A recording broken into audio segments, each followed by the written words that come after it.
Pada masa yang sangat lampau, sebelum teknologi menyentuh pesisir kepulauan, terdapat sebuah pulau kecil nan indah bernama Pulau Kabaruan.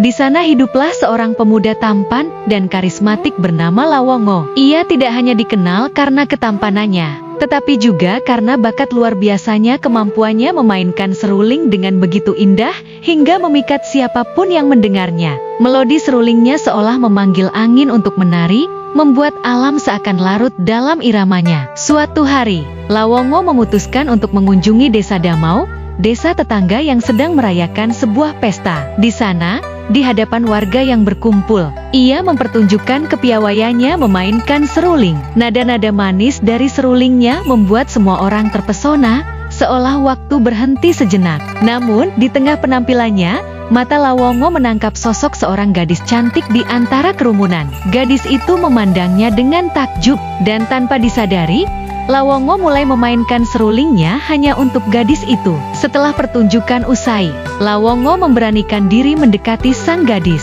Dengan kata-kata yang tulus, ia menyampaikan kekaguman dan benih cinta yang mulai tumbuh di hatinya. Tak berhenti di situ, Lawongo pun melamar gadis tersebut untuk menjadi istrinya. Cinta mereka tumbuh dengan cepat dan tulus. Tak lama kemudian, mereka menikah, dan Lawongo hidup bahagia bersama istrinya yang kini melengkapi hidupnya. Hari-hari Lawongo diisi dengan berburu di hutan untuk memenuhi kebutuhan rumah tangga mereka. Ia adalah suami yang penuh kasih dan setia, selalu ingin memberikan yang terbaik. Namun pada suatu malam, sebuah mimpi menghampiri Lawongo, mimpi yang akan mengubah hidupnya selamanya. Dalam mimpi itu, Lawongo berada di tengah hutan, mengejar seekor babi hutan raksasa. Dengan sigap, ia melemparkan tombaknya dan mengenai sisi kanan tubuh babi itu.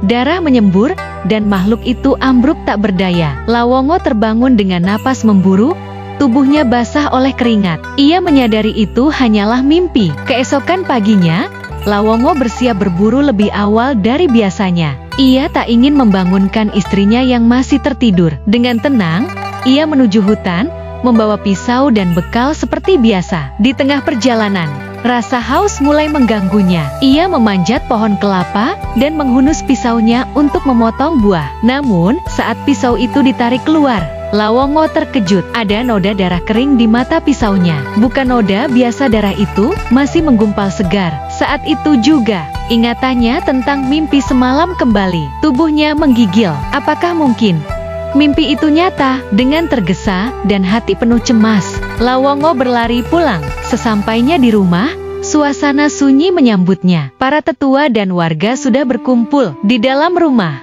istrinya terbaring tak bernyawa, tubuhnya ditutupi kain putih. Dengan tangan gemetar, Lawongo mengangkat kain yang menutupi tubuh istrinya. Di sisi kanan tubuh sang istri, persis seperti dalam mimpinya, terdapat luka menganga dan darah yang menggumpal. Air mata mengalir deras.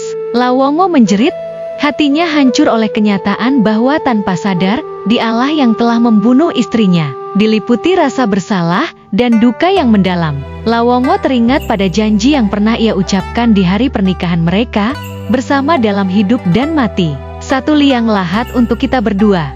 Ia memohon kepada warga desa untuk menyiapkan satu peti mati lagi untuknya, dengan lubang udara di dalamnya. Lawongo kemudian masuk ke dalam peti mati itu bersama seruling kesayangannya. Ia berjanji akan terus memainkan seruling dari dalam peti sebagai tanda bahwa ia masih hidup. Ia meninggalkan pesan, jika suatu hari suara seruling ini berhenti, pergilah ke laut. Hari-hari berlalu. Suara seruling Lawongo terus terdengar lembut, namun menggetarkan hati. Namun pada hari ketujuh, musik itu berhenti. Sungguh, para warga mengikuti pesan terakhir Lawongo. Mereka pergi ke laut dan menemukan sebuah pulau karang yang belum pernah ada sebelumnya. Pulau itu seolah muncul begitu saja, seakan lahir dari kisah cinta tragis dua insan. Pulau itu kemudian dinamakan Napombalu, gabungan dari dua kata, Napo yang berarti pulau karang, dan Nawalu yang berarti benda yang menjadi pulau.